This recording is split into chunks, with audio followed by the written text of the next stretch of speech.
these incidents are actually coming into the light often now.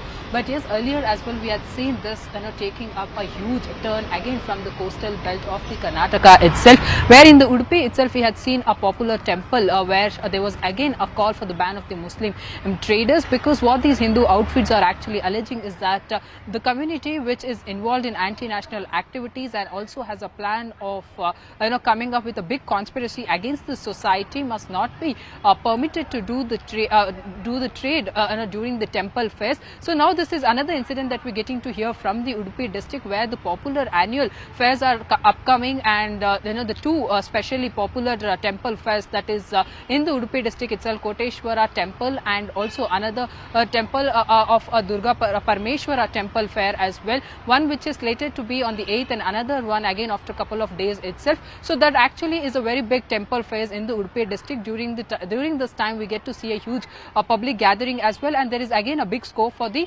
business too during this festivals in the district. So now ahead of that popular temple fairs, again there is a call that has been given to ban for the Muslim traders. But yes, we had seen earlier as well how the state government has went forward and also had supported in some way, saying that the state government in fact stands and defends this kind of step coming in from the Hindu outfits as well, because what again the rules also states as per this Karnataka state government is also that the Muslim traders, or for that matter the other community members, should not be allowed to do business during the temple fair, especially on the premises of the temple itself. Okay. So there is a ban on that. So that had been the defense of the state government. But meanwhile, you see the Hindu outfits are continuing, and this kind of a chorus is actually growing here in the Karnataka ahead of the assembly elections. Okay, but Ritu, what I want to understand from you is, when you take a look at Karnataka, the history is so integrated. You have an example, you have the Bappanadu temple, for example, that was built by a Muslim merchant years ago, decades and decades ago. Temples like that, I know that this year that temple saw the banning of Muslim traders. When the community is so integrated, how is such a ban even being implemented? Very true, Sid, that again there's too many aspects as well that we'll also try and have to try and look after it, because one, in the Karnataka that we're talking about, you see the state heading into an assembly election, these kind of incidents have actually become very normal, where Hindu outfits are actually often coming out and saying that there should be a ban on the Muslim traders on the temple premises, because the community is often seen with the anti-national activities. Now you remember in this particular incident as well, what the Hindu outfits are actually saying is that there have been an incident that we have often reported of anti-national activities and the conspiracies actually being hashed against the temple itself. So thus this community should not be permitted to do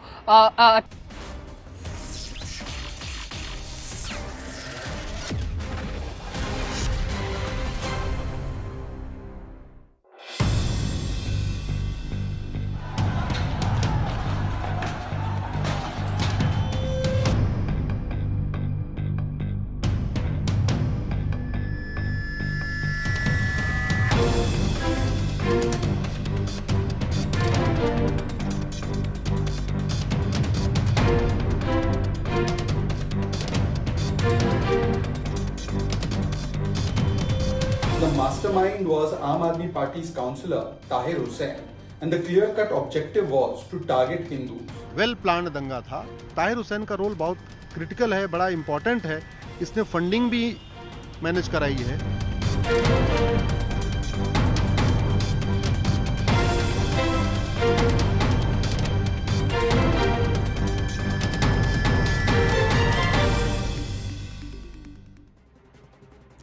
Namaste, Jai Hind, and thank you for joining us on this edition of The Right Stand. Let me read this out to you right at the top, ladies and gentlemen. The former Councillor Tahir Hussain, member of the Aam Aadmi Party and AAP Councillor. So the former Councillor Tahir Hussain, Riyasat Ali, Gulfam, Shah Alam, Rashid Saifi, Arshad Qayyum, Liaquat Ali, Muhammad Shadab, Muhammad Abid and Irshad Ahmed, other unknown persons, had the objective to harm Hindus in their body and property. This is what the Delhi High Court has said as it framed the charges against all these accused for the riots in January 2020. More than 2 years, nearly 3 years now, ladies and gentlemen. the hate that was allowed to perpetrate, the hate that manifests, still hurts. There are families still scarred. But the reality is that it was the agenda of Hindu hate, the agenda of Hindu misya, in the garb of the anti-CAA protests. We'll take you through the details, but have a look at these visuals. This was all orchestrating the riot. This is Tahir Hussain in action, the coordinator speaking to everyone. There are visuals of him seen, the footage that's seen by the courts, where he's coordinating this armed mob. And where did they all gather? They gathered at his residence. They coordinated at his residence. And what was the objective, or who were the targets? It were the Hindu families, Hindu homes, Hindu properties, right in their radar, from where they could pelt those missiles of petrol bombs and stones. He's on the phone as the mob acted. He's seen walking around, not amidst trying to calm people down. It looks like they all were together in it, and he was orchestrating it while he was on the phone talking to people. The argument given from their side, or Tahir's side, is that he was trying to call the cops. That was not the case. It just looked like it was coordinated effort. That's what the court has also leaned to believe. Tahir's rooftop was the base. The rooftop was the riot's launch pad. Look at the missiles flowing from the rooftop. They were all gathered there, and look how they had stacked. And it was stacked with sacks and sacks of stones, and it had been plotted for a time being. How many sacks of stones can you get in a short while? Can you get so many stones and collect all of that in a matter of hours, or it would take at least a day or 2 days of planning to try and cart it all, and that to cart it up 3 floors right up to the rooftop and position it at that place from where you could access and pelt over across into the areas where the Hindus were living in that region? That's the question. Arsenal, crates of petrol bombs, sacks full of stones, slingshots, sticks, chemicals in plastic pouches, all of this was at the ready. Can we, even if you decide that you want to do this, will this or will it not take plotting? Will this or will it not take planning, aggregation, monies? There are so many observations. Also, the murder of the IB official, the IB officer's skin. Ankit murdered, the body was dumped in the drain.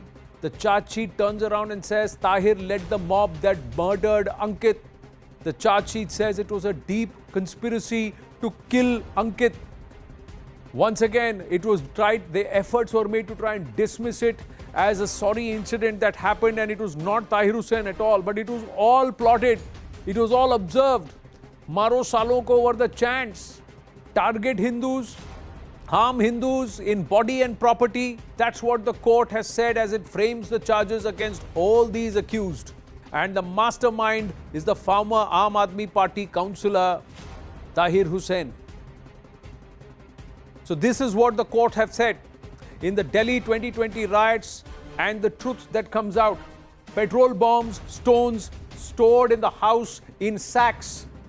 Again, second observation, all these things were used to target Hindus as per the Delhi court as it framed the charges. Observation 3, mob participated in targeting Hindus. Observation 4, mob acting out of prior meeting of their mind. It was pre-planned and they all agreed. Clear-cut objective, in mind to harm Hindus. Observation 6, criminal conspiracy to harm properties of Hindus.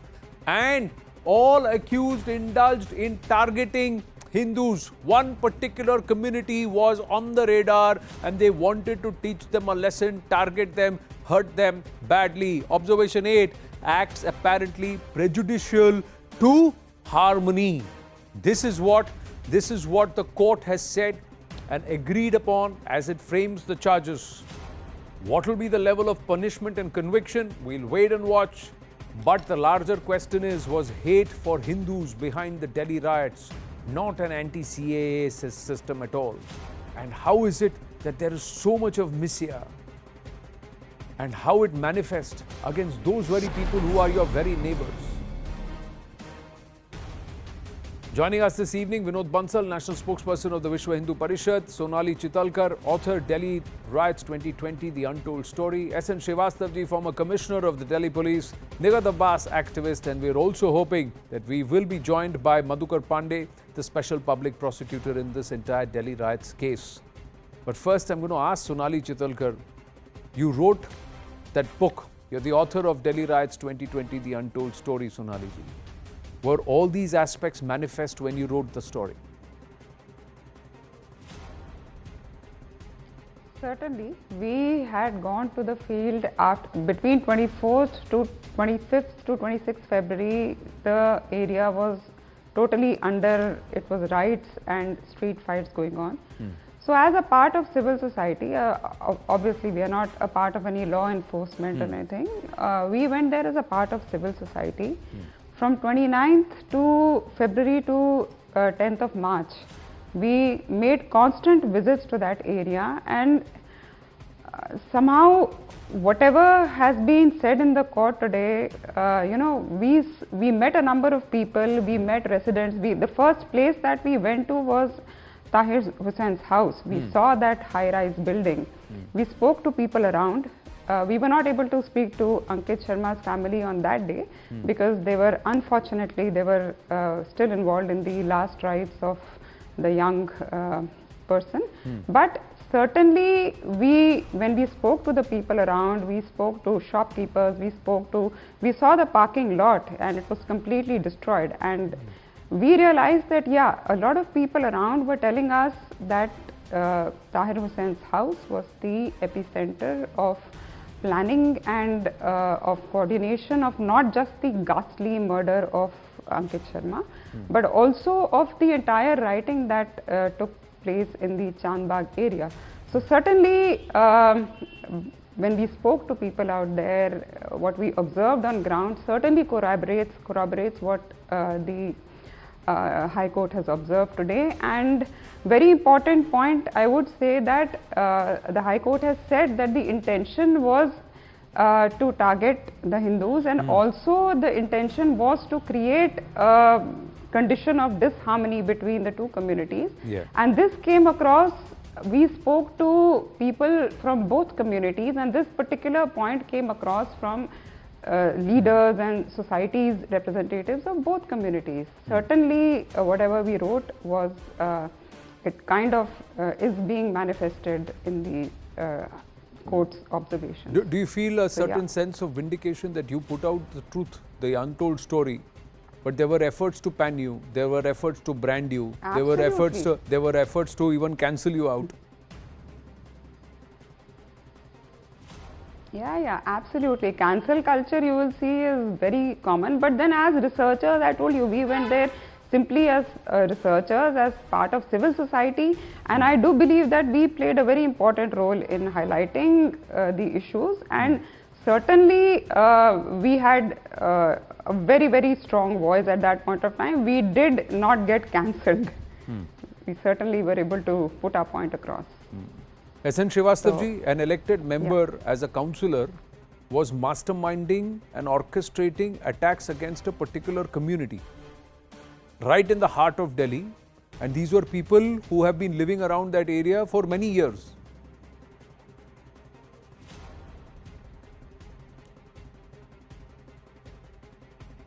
Srivastavji, can you hear me? Hello. Yeah, I can hear you. Please carry on. An elected member, a councillor of a political party that is in power in Delhi. Now he is no longer with them, but he was with them when he was orchestrating this, planning this, and he organized this, and they selected the spot, they selected the group from his own area, but from another community. Maro Salon ko, harm Hindus, target Hindus, body and property. This is what is part of the court's observations and order as it frames charges. Yes. So it was not about CA.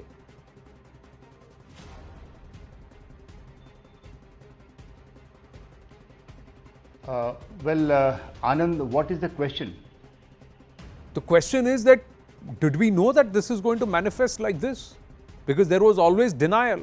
It was all said that it is just against the act. There is just a sense of fear that the ruling disposition is out to get Muslims in India. That was the narrative, wasn't it? But this is contrary. And this cannot be a spur of the moment. The evidence itself says this was pre-planned. Certainly it was pre-planned, and their planning was so concealed that it was the police could not come to know, nor the intelligence could come to know the extent of plan. Of course, they were carrying out agitation against the CA, all that thing, but this was not known to police that they will go to this extent. In fact, during the investigation, we came to know that the real purpose was to embarrass the government.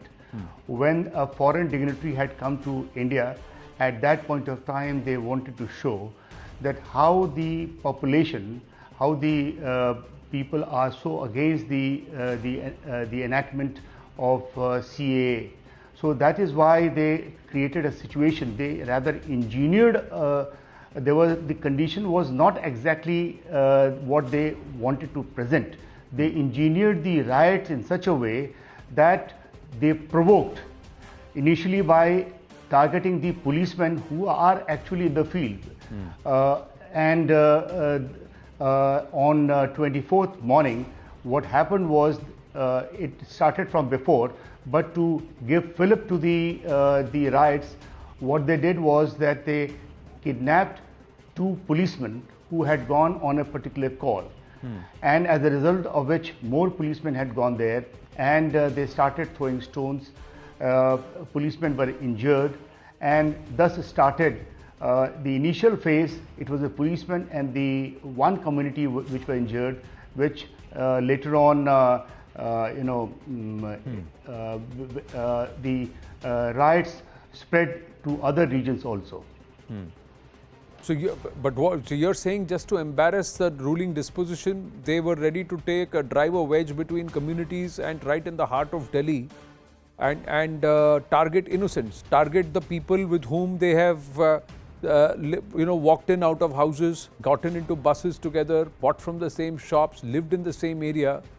But if you want to embarrass the government, let's just go ahead and target those who are supposed to be our own neighbors. Is this wedge driven so deep in Delhi? Is that the truth, or did it take you by surprise also, Srivastavaji? Well, a lot of it was by surprise, because as I mentioned to you initially, that they concealed their plans in such a way that it was difficult for us to really know that this is what they have planned. We anticipated some trouble, but the extent of their planning was not known because it was hidden and it was concealed within themselves. People like, there were, as you know, we registered a case of criminal conspiracy in which the main leaders were arrested, and there again the charge sheet has been filed against them. And after that, once the conspiracy was hatched, there was a number of major incidents which was also investigated.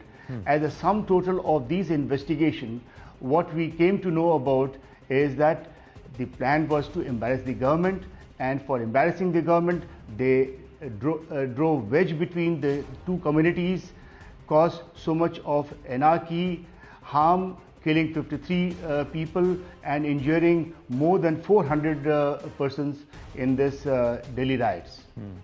Well, what the other aspect is, you want to embarrass the government, but then there has to be some deep-rooted missia for those who are non-Muslims or a different community. They are Hindus here, Hindus who are targeted. Madhukar Pandeyji, namaste, thank you. Can you hear me? Can you take us through what happened in court? Because there have been strong arguments to counter the claims being made by the prosecution. The defense has said that he was trying to stop it and he got caught in this entire crossfire? You know, the whole riots, even his planning was very calculative, in as much as he made 6 calls during 2 days to police, and he told them that save me, but at the same time he was not leaving that place, number one. In the night of 24th, intervening night of 24th, 25th, he removed his family from that premises to his in-laws house in Mustafabad, but didn't go himself. And all along he was seen on the roofs with his brother Shah Alam and other accused persons. So actively participating in, and I mean, like you said in the initial stage, that you don't have so much of stones and so much of bottles with Molotov bottles, basically. Molotov cocktail. As was seized. Molotov cocktail, which was used to cause fire, arsing all along. So this was very disturbing. This was very disturbing, and it was all cooked up. And the planning was writ large, not only here, but for the planning and call the conspiracy. There is another case going on, which is larger conspiracy case. There is a larger conspiracy case, and which is going on. So that court will decide regarding the larger conspiracy, so far as these 2 FIRs, in which the court has directed framing of charges against Tahir Hussain and other 9 accused persons. Right. These FIRs pertain to his rioting and arsoning and other offences that were committed by him. But in this also they said it is a meeting of their mind. So they already had agreed upon what they wanted to do. So does that also include what they did with Ankit? Because there was absolute denial, saying Tahir had tried to say that I was not even there. How can you blame me and how can you drag me into this? It was right in front of his house, and there are witnesses, statement of witnesses who say that he was moving in and out of the house. He was near the masjid there, and he was in front of his house, and the spot of incident or the crime that was committed in case of Ankit Sharma, where he received more than 50 injuries, out of which more than 10 injuries were sufficient in natural course to cause death. Such brutal was the injury, and the body was thrown barely 20 yards away from his house, and he was, as it was seen on 24th and 25th, both the days, Tahir Hussain was physically present in that place, and he was instigating. There is a statement of witnesses. We are relying on the statement of those witnesses. So the witnesses have come out and offered this, that Tahir was there, he was aware what was going on and he wanted it. And he was also, and the court has agreed to that as it frames the charges, that he was also shouting Maro Saloko. At this stage, yes. The court has definitely believed in, because at the stage of charge, when we are arguing on charge, the statement of witnesses has to be taken at that face value. But there are call records, there are also videos that have been made, and of course the entire sack of arsenal. Madhukarji, I'm just going to go across to Vinod Bansal and then bring in Nigat Abbas, and then I'll come back to you. Vinod Bansalji, the VHP has been right since the beginning saying that this was planned. This is not spontaneous. Today, there are books that have come out, there are documentaries that have come out, and now the courts have also accepted what the police and the prosecution has placed as evidence in front of it. Anandji, from the it was a larger conspiracy being in a well-planned manner, and there is a group of people who have made this all plan. You see, if the plan was not there, how so much of stones and stone sacks were arranged on the top of the roof, and how the chemical weapons were arranged at the same place, how the plastics and the petrol bomb and the gulol was also installed at the top of this house, and how many people were there on the rooftop. We have all seen about from the videos and the evidences we put before the Honorable Court.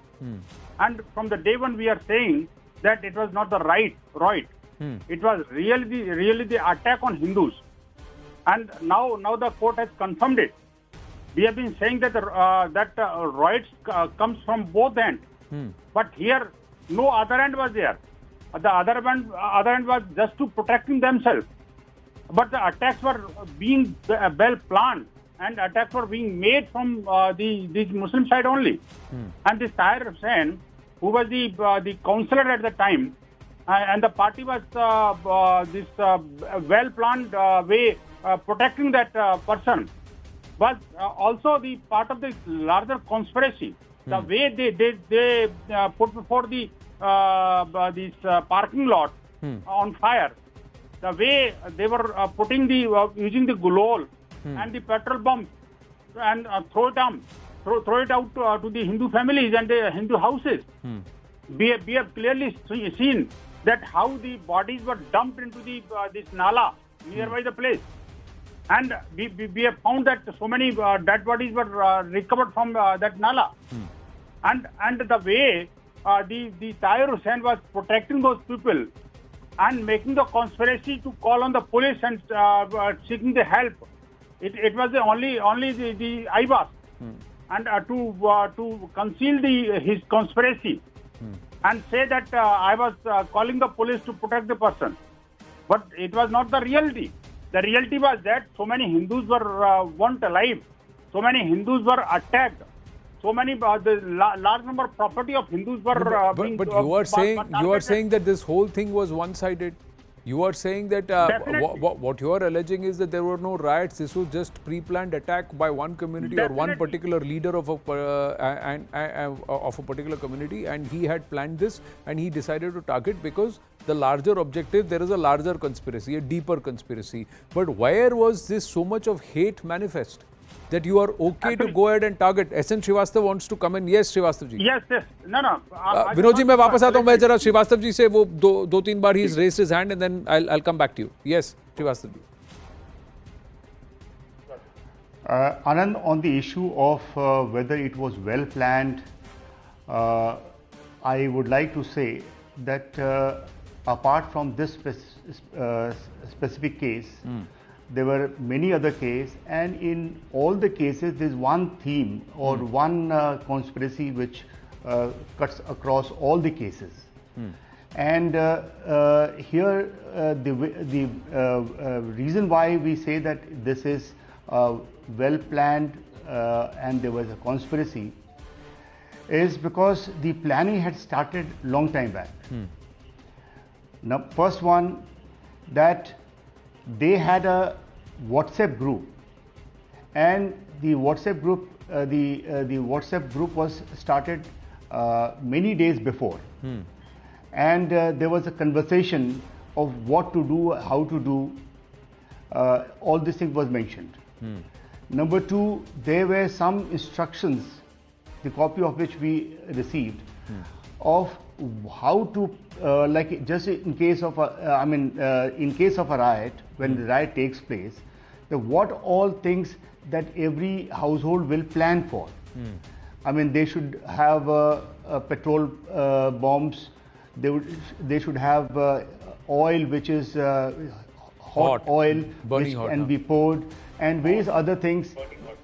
Yeah, various other things that they should prepare for, plan for fighting against the other community in case they oppose or they attack.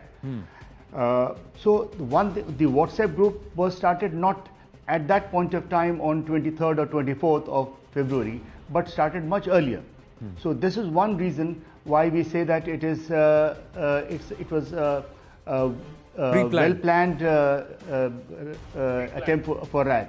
Number two, in this case, we had eyewitnesses account and account of those who were in know of things when it was planned and how it was actually implemented. So, and these eyewitness account and account of such people who were aware of it were recorded not by the police. It was recorded in the courtroom by the honorable magistrates. and in such recording, the police is not present. The magistrate records the statement in his own handwriting.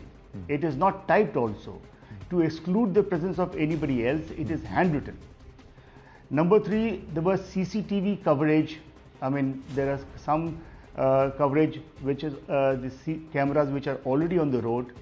Number 2, there were, for example, from media also, and there are cell phones galore all over the city, which captured video footings of how the riots were conducted. There were call records. So all this thing goes to prove that it was well planned. There was conspiracy to cause maximum damage and maximum killing, so that the government is embarrassed. No, but the government is embarrassed for what? Hindus are targeted for what reason? Why is it that, there are books and there are researchers like Sonali ji and in other books, other people who have said that there were children who were pulled out of school before midday and they were not, and they were taken away to safer places. Like Tahir Hussain sent his family away from that area is what is there in the records. Nigat Abbas, what was the reason and who decided? Was there politics involved? Or is it just one particular group which decided that they want to do something? For what? Anand, we can't miss the fact that when this so-called protest against CAA and NRC was taking place, the political party which was in complete support of these protests and the protesters were Aam Aadmi Party. We've seen leaders going there and promoting these slogans like Jinnah Wali Azadi, promoting them to demean swastika and many other things. So that was again a series of events which was taking place. Now, when Tahir Hussain was being a part of it, and now when he is proven guilty, why aren't we supposed to, I really think personally that we are bound to believe that there's the political party, Aam Aadmi Party, which has been involved in this religiously. Reason being, it is obviously a party which has always given empowerment to the appeasement politics, which has always given empowerment to a community and try to create a diarrhea, mental diarrhea in their mind. So that is the kind of reality which we've been, seeing by Aam Aadmi Party. Clearly it was involved. Clearly there were elections, which is why they wanted to create these kind of events which would, bring them the votes, and that is the reason. It was all a planned and a set propaganda, which is why children were called off, which is why Tahir obviously sent his family away, which is why we saw his rooftop was filled with such things which would create ruckus and violence. It was obviously a plan. The senior leadership was involved in it. Had it been the senior leadership was not involved, I am quoting Aam Aadmi Party senior leadership here, if it was not involved, Tahir wouldn't have been able to do such things. I mean, I can't even think of a Nigam Parshad, a councillor involving in such a big riot which goes across not only in Delhi but across the country in many parts of a different state.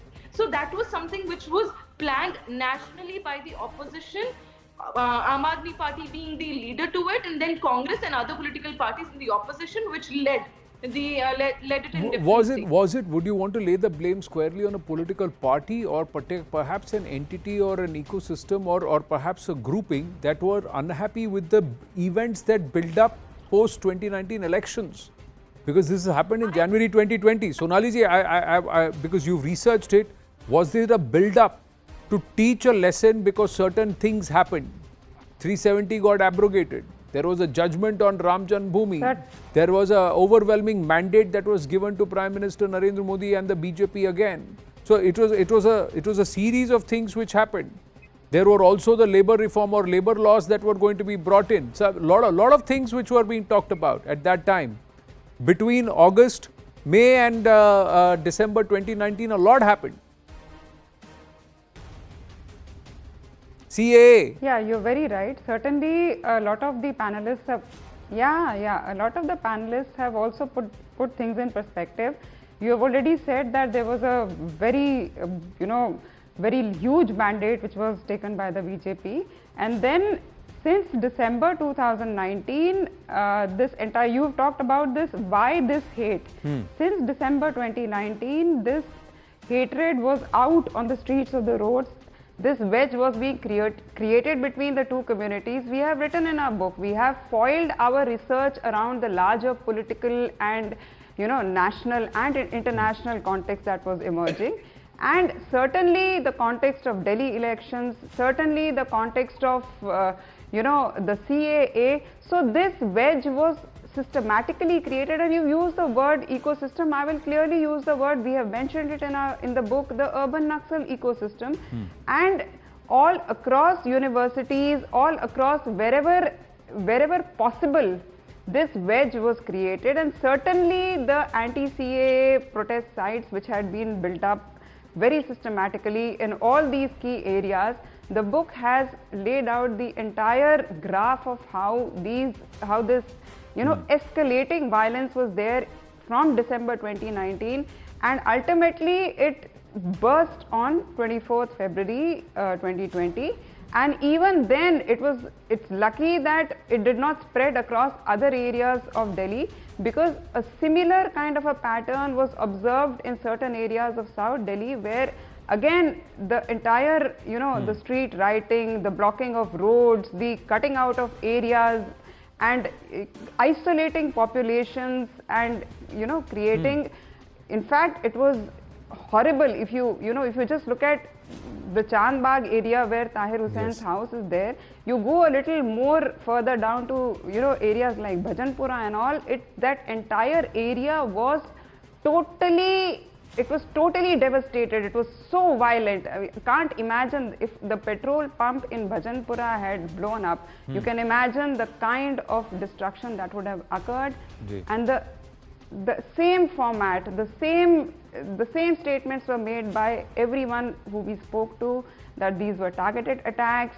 For days, this violence had been, this hatred had been implanted in that area. So all the panelists have put it exactly in the right context, and I go along with our observations as researchers, go along with what has been laid out by this panel.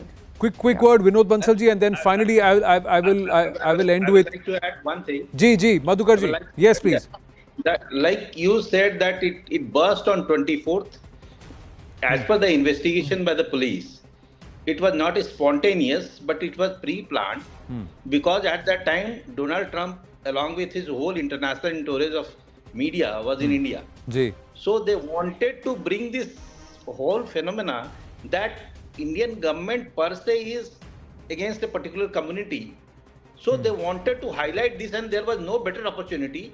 And this is a subject matter which is going on in the larger conspiracy case, that it was very much planned, as revealed from the speeches of various actors in this, that the date was fixed and planned, that when Donald Trump is here in India, we will do it.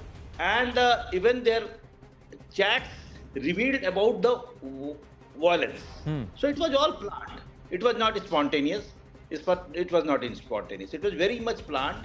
The date, the way, everything, how they are going to be so violent, and obviously the overpowering people who were in conspiracy, they managed to fool the innocent people a lot, and quite a bit of them and just became emotional and got involved in the riots. So not just driving, going ahead and attacking Hindus. So what, Hindus were being targeted because the perception was the BJP is a Hindutva party or a Hindu party. Vinod Bansal ji, was that the reason, or they said कि ऐसे ही वैमनस्य आएगा समाज में, इनको बांट दो. So let's do this. Let's orchestrate these riots, get them to fight, not just embarrass the government, but also it was payback. That if you think you are going to go ahead and push these kind of reforms and you're going to do this, and if this is how it is, this is how we'll pay you back. Was that the case? और इससे भारत को कितना नुकसान हुआ? आनंद जी, देखिए दो बातें बड़ी महत्व की हैं. आपने जो इकोसिस्टम कहा, मेरी बहन ने कहा कि ये जो अर्बन नक्सल इकोसिस्टम था, मैं कहता हूँ इसको एंटी भारत इकोसिस्टम था. That was really the anti-Bharat ecosystem, which was just to defame the country in front of the foreign dignitaries who has come to visit our country. And see, you see, this was not a coincidence. You see, this is a part of the larger conspiracy. How it is so? आपने कहा कि भाई एंटी-CAA protest तो start हुआ. आप देखिए कि सितंबर 9th of November 1919, the Supreme Court has delivered the verdict on Sri Ram Janmabhoomi. And the way the verdict was totally accepted by every people of the country, or they were all afraid of the situation that how it has been digested by the people of the country. Number two, apart from the Ram Mandir, the Muslim appeasement policy and the anti-CA protest were also the part of the conspiracy. The anti-CA protest was not. See, really that the is protest. whether it was a deeper conspiracy, it all points in that direction. वो मामला भी court के अधीन है. फिलहाल these charges are framed. I have run out of time. I thank you all for making the time and for this very engaging discussion, but and trying to put matters in perspective here. Thank you very much. Quickly, ladies and gentlemen, we're going to transform and play out this exclusive conversation. Melinda French-Gates, co-chair of the Gates Foundation, is here in India. And we had a straight, candid conversation with her, and she's very impressed with what's been achieved since the last time she came to Bharat. Namaste, Jai Hind, and welcome to this very exclusive conversation. She's a computer scientist, she's a philanthropist, she's a doting mother, she's also one of the most powerful and influential women in the world. She needs no introduction, and it's a pleasure to be able to speak with her. Melinda French-Gates, namaste and welcome to Bharat. Thanks for having me. What, 7 years now since you last visited? Yes, too long. Has India changed for you? Oh, and if yes, what has changed? Oh, so much has changed in India. You know, I think the digital piece is just so apparent now. I knew of all the work that was being built underneath all of that, but now to see how it's changing citizens' lives, that they can have digital bank accounts, that, you know, 470 million bank accounts have been opened, half of which are women-led bank accounts. Wow, what a change. But even to see that so many things, you know, everybody has their Aadhaar ID card, you have your COVID vaccination on your phone. I mean, just digital has really taken off here in a powerful way, and it looks like it's changing society. Did it surprise you that it was implemented in this scale over the last 7 years in India? Yeah, to see how quickly it has taken off. I knew about all of the regulations that had gone in. I knew about the digital rails that were being laid, but to see it escalate so quickly, and I do think COVID had a part to do with that, right? Yeah. And I think there were a lot of tragic things that happened with COVID, but I think that's one of the positive outcomes from COVID. You're somebody in 2016, you said women need to get into science and technology. We need to have more women technologists. Even the recent Goalkeepers report just a few months ago, you talked about not just empowering women, but giving women more power. So can you tell me a little more about where you come from, or what's the thought behind that? Sure. Well, I think we need to have women in positions of power at all levels of society, and we aren't there anywhere in the world yet. But that means making sure our biggest sectors, whether it's technology, because that runs our society, whether it's finance, that's where money flows, whether it's politics, that's who makes our policy, whether it's media, that's who tells our stories. Women need to be there at the top. And when I say, instead of talking about empowering women, it's bringing women into their full power. So what do I mean by that? It's not enough to make sure the woman has a good job, but if she doesn't have somewhere to leave her children, a good child care, she can't be at her job as the number of hours she wants to be there. Or if a woman has a bank account, but it's not in her name, or the property's not in her name, she's not fully empowered. And so I think we need to really shift and look at the barriers around women and break those down so she can step into her full power. How easy or difficult is it to achieve this? Well, it depends. I mean, different societies are easier, I think, than others. But what I'll say that I'm impressed with here in India is the commitment all the way from the Prime Minister through the various ministries of government. You know, Prime Minister Modi has put this squarely on the agenda, and sometimes you hear Prime Minister talk about these things, but what I see is action coming out of this government. The Women and Child Welfare Department, I was with them, or Development Department, I was with them last night, hearing all the different ministries baking gender policy into their programs, seeing that, you know, the government is serious about women's health. Those are all important steps and actions that you can see happening. There's a lot of work that the Gates Foundation is doing on ground here. So are you keen to go and have a look at, really test the claims that are being made by the government? Absolutely. I will be up in UP tomorrow and looking at a lot of the health systems. I've done that before. But even just yesterday, I was out in South Delhi in a community, and I got to see, you know, the transfer payment system, the postal system, and see, you know, the woman going out in the community visiting women. There were 14 women who came together who all had bank accounts, and not only had them, but were using them, both making deposits, taking money out.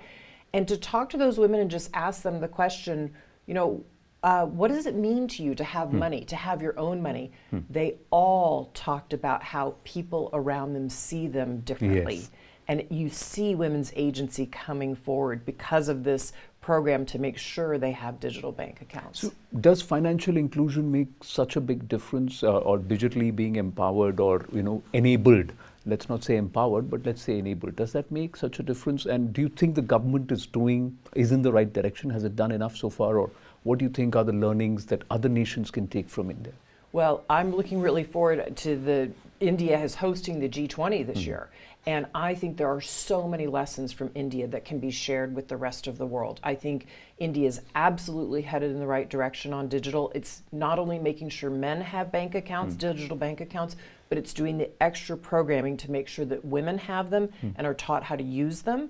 And then what you can do after that is start to layer credit on top of that, and you can start to have lending on top of that. And so what those digital rails will do when a woman has a bank account and she can save, even if it's $1 a day or $2 a day, she's planning for the future. I talked to many of these women, and they're thinking about their children's education.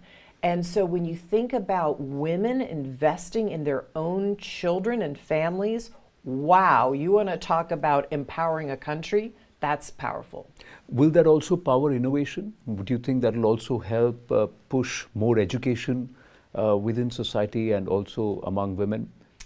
Definitely, because I think the government is opening, you know, credit to women-led businesses and women entrepreneurs. I just spoke at an event here called Women Lift, which is about women in health.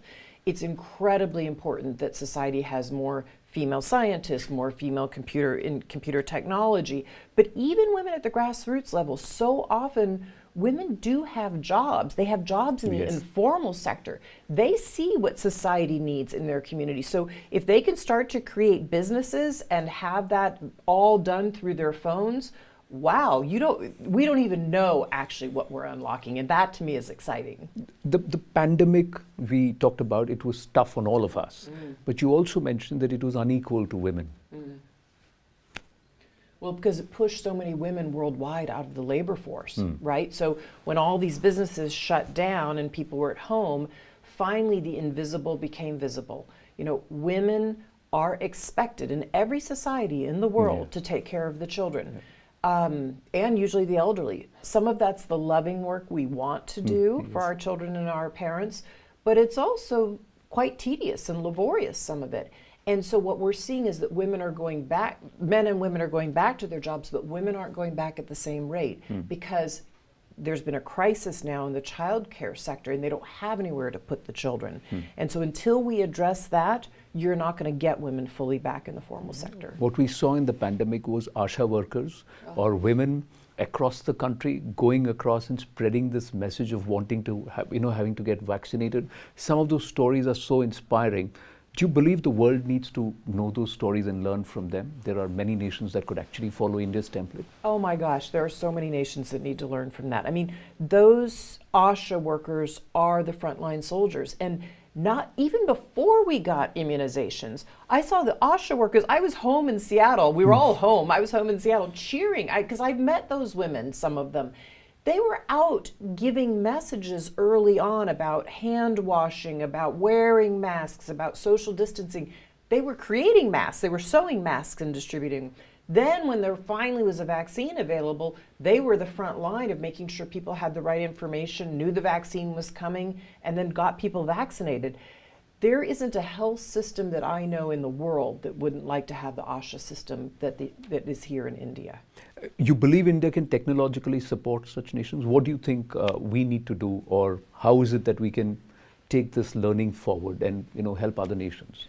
Well, I think through the G20, really connecting with Africa in the South-South collaboration to help them see what was done in terms of the open source ID, what was done in terms of the open source digital rail on the financial pieces, making sure they understand that and have that. I think they will then take that on in the right way for their own countries, and then they'll build. I mean, that's the other thing is there are all these opportunities in India to build applications on top of those digital rails. We're just beginning to see the tip of the iceberg. There will also be amazing applications that can come out of Africa that they'll see for their own solutions. So it creates new parts of the economy and new jobs, and I think that's really exciting. But what I know is that other countries want to learn from their cohort who's like them, who's moving from low to middle income country, right? And I think that's exactly the kind of collaboration that's needed.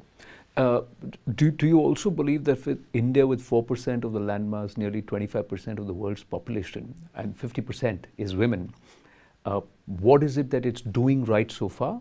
And what is it that we need to do as a country to take this further? I think India is really looking at the health sector and saying, how do we make sure that fewer women die in childbirth, more children survive, adolescent girls get the proper nutrition they need to grow up and be healthy moms. I see India doing that not just for the middle class, but really for those who are most impoverished. I think those are incredible lessons. I think in terms of making a burgeoning middle class, it's making sure even the poor have access to a digital bank account and making sure they know what services are available and what government services are available. The self-help groups, that's another innovation that was started here. 86 million women, into 8 million self-help groups. Those groups have been going, some of them for 20 and 30 years. What we're seeing is they move from a rights base and a health base onto, okay, what does entrepreneurship mean? What does leadership mean? What does it mean if I want to be part of the financial sector? So you see them moving along in terms of their knowledge and education and pulling others in. That is a model that can be used in so many other places in the world. You see more women in technology in India and in health and in science from the last time you came around here? It seems that way. I hear that the numbers are on the rise. But yes, I think you're getting more women in the sciences. How has the approach been to diversity? You've pushed for diversity and you've advocated it very strongly. Do you believe that Indian corporates are now looking at, and there is perhaps a more visible inclusion and also women in top positions in leadership? I think you need to look at sort of sectors of the corporations and the economy. So in the tech sector, yes, I think you see far more women coming through that sector and saying, those are jobs I want. There are far more Indian technologists coming along. So I think they might get there even sooner than some of the older industries. But I think it's important to have all industries come forward, because until women can see that women at the very top of society, I call it like 3 dozen, we can look up and see 3 dozen archetypes of men in every industry. And so a young boy can look up and say, I want to be like those 3 men or those 3. Until a young woman can look up and in every sector of society see 3 dozen archetypes of women, we're not there yet. But how much of this, and I'm asking you a very straight question, how much of this is because women have not been allowed to grow, or there is a dearth of really capable women coming through the system? So there are 2 aspects which we have to look at. So which perhaps is more evident for you? I think what's more evident for me is that we haven't allowed women to get there in the past. So even take in medicine. Finally, I think the Indian institutions are graduating about the same number of men and women doctors. But if you look at the very top of medicine in India, the top surgeons, those positions are still held often by men. Or you look at most of the frontline workers, those are women, but you don't see a ton of women running hospitals. That is because we did hold women back for a long time. Now that women are getting there in the right numbers, we have to look at what are the barriers that hold them back, clear the way, and you're going to see lots of women rise to the top. How did you manage, and if I may ask this, and how can women manage this? Because much more is expected from women than men. They are nurturers, they are nourishers, they are also developers, technology, everything. There's so much more that a woman is capable of compared to a man. And when you say that women need to come into industry, then there is a compromise that has happened, because somebody has to take care of the nourishing part of the family. So how does one balance that? Because society, that's a big challenge. Multiple countries, multiple cultures, you talked about it, and this is the world over. Do you think that perhaps is the biggest hindrance? Because a woman suddenly is caught between choosing a career and also the role of a mother, a nurturer, somebody who's going to support and be the pillar of support for the family. I think society has put that on women. I think society has said for a long time, it is the women who will nurture the children, who will be there to, help them with their tears or fill their lunchbox when they go to school. But what I know to be true is in the Nordic countries where they've had things like very robust paid family medical leave policies now for over 30 years, not just the women take off time at the birth of the child, but the man takes off time. Yeah. And what he will tell you now is the men will say, are you kidding? Why would I not take time off when my child is born? And once he does, he then helps more with the children all through the course of their life. And so I think we need to change the societal norm so that women can do both. If their husband's helping them, there is a way to do both. My final two questions. What are the goals for you going forward in the next 2 or 3 years? What have you set yourself that you want to achieve as co-chair of the Gates Foundation? I want to see women at more places in society, and I know we can get there, but I look sector after sector. I look in agriculture, I look in finance, I look in tech and say, how do we get women further along? Because then we will start to change society. So that is a big goal for me. I also want to make sure that children around the world get fully vaccinated. India again has been a model for this. Even during the COVID crisis, you all got over a 90% vaccination rate, right? Yes. 2.2 billion COVID vaccines were made here in India. And having that focus on vaccinations, that will save children's lives. And so I'd love to see more of that around the world. As life throws a lot of curveballs at us, what gives you hope and optimism? My final question. When I see the ingenuity of people, even you meet a man or a woman who is starting a new business or figuring out a way to get their kids in school, there isn't a person I've ever asked anywhere in the world, when I ask them what their hopes and dreams are, if they're a parent, they always talk about their kids. And so it gives me hope seeing that people are working towards a future where life is better for everybody. We need you more often in India. So on that note, I thank you for having this conversation with us. Thanks for the time.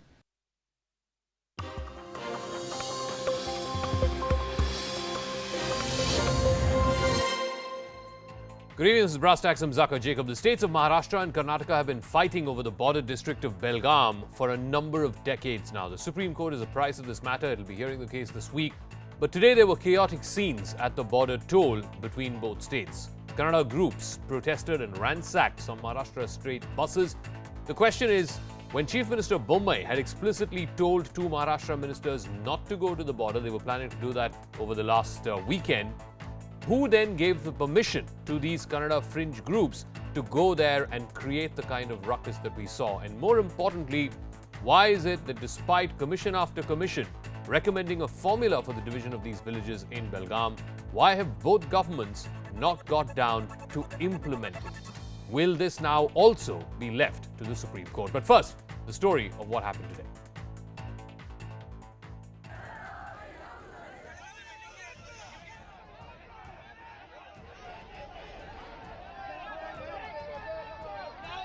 This is the Belagavi border. Caught in a tussle between Maharashtra and Karnataka, the district has been simmering for decades now. But the situation went out of hand today. Hundreds of activists of the Karnataka Rakshana Vedike targeted vehicles with Maharashtra registration numbers. Stones were pelted at trucks like this one. The window panes and windshield shattered. Other vehicles were vandalized and defaced, their number plates blackened. प्रमुख अभी बेलगाम में के चन्नम्मा वृत्त में मैं हूँ. इधर police बंदोबस्त नियोजन किया गया है. सुबह से आज बेलगाम में कर्नाटक रक्षा वेदिके के बेंगलुरु के कार्यकर्ता ने बहुत प्रतिरोध किया, प्रोटेस्ट किया हिरेबागेवाड़ी टोल के पास. The activists were heading towards Belagavi from Bengaluru to stage a massive protest against a proposed visit by Maharashtra leaders to Belagavi. But police were deployed in big numbers at a toll plaza located on the Pune-Bengaluru National Highway to prevent the activists from entering. A heated argument broke out between the pro-Kannada activists and police, leading to the detention of around 400 protesters. Belagavi is currently part of Karnataka but is claimed by Maharashtra.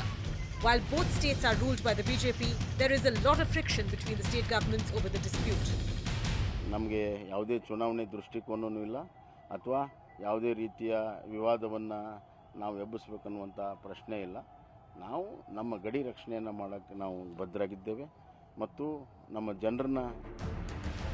For the second time in a week, Maharashtra ministers Chandrakant Patil and Shambhuraj Desai postponed their visit to Belagavi.